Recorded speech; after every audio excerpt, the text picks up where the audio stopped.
On December 4th, the Trump administration's new National Defense Strategy was released to the public, and in my opinion, the details from that document indicate that whoever is pulling the strings on U.S. national strategy has decided that the United States is going to capitulate on its position as the global superpower. The new National Defense Strategy document is a marked shift for U.S. geopolitical and military strategy, with priorities placed on domestic and regional missions above countering adversaries such as Beijing and Moscow. Early indicators of this shifted focus include the National Guard and Marine deployments that have taken place in Los Angeles and Washington, D.C., naval deployments in the Caribbean that have included the targeting of multiple alleged cartel boats, killing dozens, and the canceling of the Pentagon's Baltic Security Initiative, a grant program that provided Latvia, Lithuania, and Estonia hundreds of millions of dollars annually to bolster their military capabilities against the potential threat of Russia.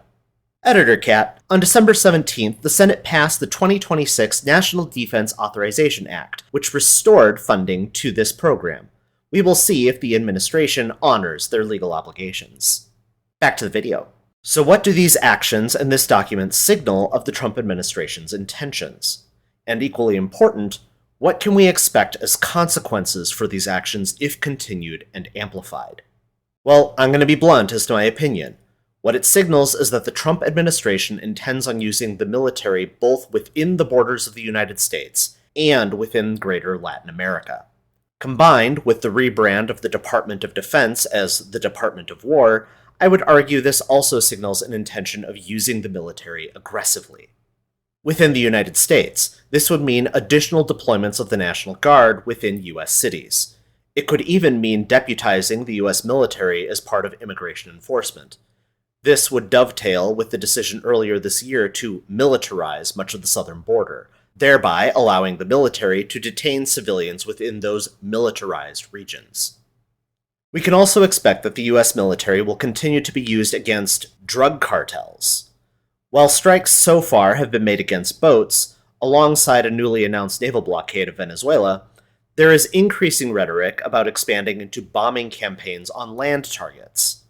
I am making the prediction right now that the intention of the Trump administration is for the United States to invade multiple Latin American countries, not just Venezuela, under the justification of stopping drugs and drug cartels. When I originally started writing this script, I was going to make the prediction that in addition to Venezuela, the Trump administration would ultimately threaten and engage in military invasions of Mexico and Colombia, despite both of those countries being close economic and military partners of the United States. That prediction was made moot when, on December 9th, an interview with Donald Trump was made public where he said that he would consider invading Mexico and Colombia in the manner he was threatening with Venezuela.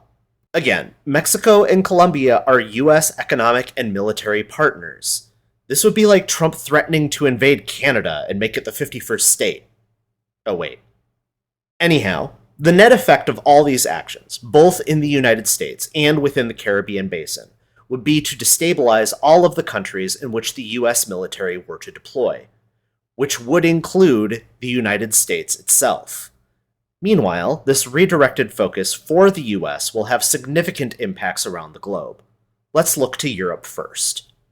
Given actions throughout this year, it has become increasingly clear that the Trump administration has no intention of upholding the United States security obligations when it comes to NATO. In my opinion, this is because the Trump administration, especially individuals like Vice President J.D. Vance, do not understand the importance of the alliance, not only when it comes to global security, particularly but not exclusively in Europe, but also to American geopolitical power and wealth. Since the end of World War II, Western Europe has largely gone along with the U.S. global interests. Since the end of the Cold War, this has also included much of Eastern Europe. This has increased U.S. power and influence around the world. Central to this, not really verbalized agreement, has been the United States security guarantees via NATO. In effect, NATO membership ensured those countries would align with the U.S., not only militarily, but also economically, rather than some other country or power bloc. With the United States' actions this year, alongside this document, it is now clear that the Trump administration does not want to defend Europe. In the short term, this puts Europe in a vulnerable position to an aggressive Vladimir Putin in charge of Russia. In the long term, this stepping away from Europe will push the region into another power bloc's orbit, maybe the aforementioned Russia, or maybe China.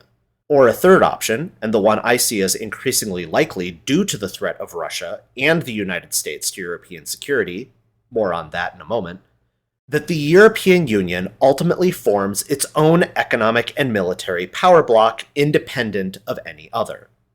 It is very possible such a bloc would be able to pull countries like Canada, Australia, New Zealand, and even Japan into their sphere of influence. After all, the nominal GDP for Europe in 2025 is estimated at $20 trillion. That's comparable to China. Ultimately, if the US isn't going to lead, well, a united Europe could have the economic power to take the United States' place as a global alliance leader. This is, of course, assuming Europe can get its collective act together by keeping its own fascist movements in check, and doesn't get devastated by Russia in the meantime. In that united Europe scenario, it would compete on its own against the United States on the global stage, as opposed to now, where it largely cooperates with US interests. Circling back to that US threat to European security, well, within the new US national security document, the US outlines a hostile perception towards Europe and the European Union. And while the language is obfuscated by calling them patriotic European parties, the document celebrates the growing strength of fascism and nationalism in Europe. Contrary to the language of enabling Europe to stand on its own feet, the prescriptions the National Security Strategy document outlines would leave Europe weaker and more vulnerable to outside powers, especially Russia. Given what I have just described, it is likely this document will contribute to European states considering the United States to be an adversary rather than an ally, and will weaken the US greatly on the international stage. An example of how this is already showing up in European threat assessments. Denmark just recently included the United States as a potential adversarial nation.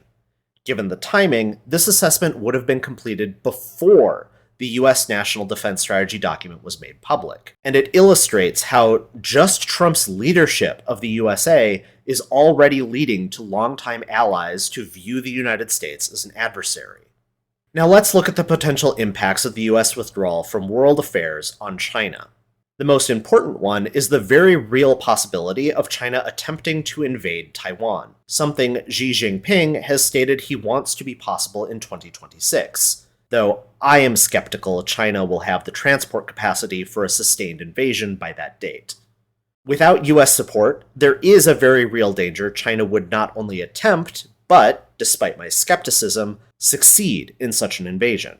Though even if successful, it would certainly leave Taiwan heavily damaged, including their Golden Goose, its microchip manufacturing centers. In such a scenario, if it were to come to pass, get ready for electronic prices to really shoot through the roof. And when I say electronics, I don't just mean computers. Cars, smart appliances, phones, anything with a microchip. If such an invasion were to come to pass, and the United States were to fail to support Taiwan, it is very probable US alliances in the Western Pacific would collapse. In such a situation, I see two outcomes as most likely. 1. A realignment of regional countries away from the United States and towards accommodations with China. This would include countries like the Philippines, South Korea, Japan, Vietnam, Indonesia, Malaysia, even Australia and New Zealand. 2, and what I currently see as more probable, the countries I listed band together, probably with a third party like the European Union or possibly India, in forming a new anti-China alliance. Either way, US influence across the Pacific would evaporate practically overnight. Editor Cat again. There was breaking news after the completion of the recording and sound editing. On December 18th, a new $11.1 billion weapons deal between Taiwan and the USA was announced. It still needs to be agreed to by the US Congress, but this is all but assured. So at least for now, this deal looks like the US is committed to Taiwan's security. As long as that commitment is there, the United States can probably maintain their geopolitical influence with other partners across the Pacific. As long as the tariffs aren't too alienating, at least. Back to the end of the video. Alongside the elimination of U.S. aid, which was the backbone of United States soft power and influence in Africa, the foreign policy actions of the Trump administration over the last 10 months, along with those recommended in this national security document, would have the effect of ending the United States as a global superpower and transforming it into a regional one. One where the U.S. only dominates the Caribbean Sea and Eastern Pacific. In effect, a return to U.S. power and influence of the early 1900s. In contrast, the Trump administration is creating power vacuums for China, Russia, India, the European Union, and numerous other regional powers to fill. As these various powers attempt to jockey for position in the power vacuums the US is creating, it will lead to disruptions in global trade and almost certainly multiple wars. If the Trump administration continues to walk down this path, it will lead to a poorer, weaker, and more isolated country, alongside a poorer and more dangerous world.